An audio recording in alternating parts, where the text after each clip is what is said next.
एक तरफ जहां राहुल गांधी के नेतृत्व में कांग्रेस की भारत जोड़ो यात्रा आगे बढ़ रही है, तो वहीं दूसरी तरफ दिल्ली में कांग्रेस नेताओं की धड़कनें तेजी से दौड़ने लगी है। कांग्रेस अध्यक्ष पद के लिए शुक्रवार यानी कि 30 सितंबर को नामांकन पत्र दाखिल करने का आखिरी दिन था।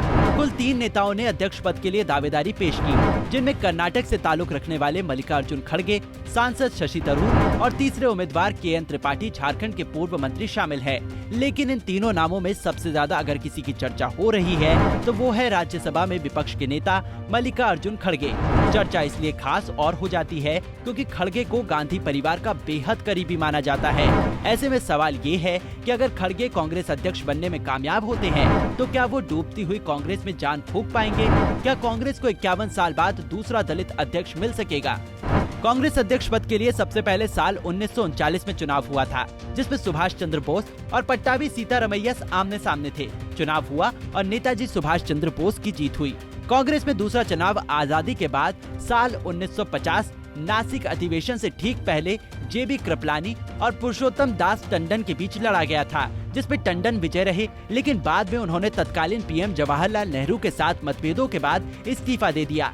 पंडित नेहरू ने साल 1991 से 1955 तक PM के साथ साथ कांग्रेस अध्यक्ष पद की भी जिम्मेदारी निभाई। बाद में नेहरू ने 1955 में कांग्रेस अध्यक्ष पद छोड़ दिया और UN टेबर को उत्तराधिकारी बनाया गया। 1947 और 1964 के बीच और फिर 1971 से 1977 तक ज्यादातर पार्टी अध्यक्ष प्रधानमंत्री के उम्मीदवार रहे हैं। वर्ष 1997 में सीताराम केसरी ने अपने प्रतिद्वंदियों में शरद पवार और राजेश पायलट को हराकर कांग्रेस अध्यक्ष पद का चुनाव जीता था। हालांकि केसरी की जीत जल्द ही हार में बदल गई और उन्हें मार्च 1998 में CWC के प्रस्ताव के जरिए अध्यक्ष पद से हटा दिया गया और यहीं से सोनिया गांधी के कांग्रेस चेयरमैन बनने का रास्ता तैयार होता है। इसे आप ऐसे समझिए कि साल 1997 में सोनिया गांधी AICC की सदस्य बनी और मार्च 1998 में केसरी को अध्यक्ष पद से हटाने के बाद 6 अप्रैल 1998 को सोनिया गांधी कांग्रेस के अध्यक्ष चुनी गई। हालांकि बाद में साल 2017-2019 में सोनिया ने एक ब्रेक लिया और राहुल गांधी को कांग्रेस का अध्यक्ष चुना गया।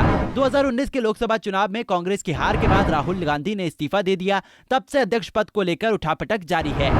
22 साल बाद कांग्रेस में अध्यक्ष पद के लिए ऐसा समय में चुनाव हो रहा है जब पार्टी गंभीर संकटों से जूझ रही है। ऐसे में देखना दिलचस्प होगा कि आजादी के बाद बाबू जगजीवन राम के तौर पर कांग्रेस को जो पहला दलित अध्यक्ष मिला था, उसके 51 साल बाद मल्लिकार्जुन खड़गे के रूप में कांग्रेस को दूसरा दलित अध्यक्ष मिल पाएगा या नहीं।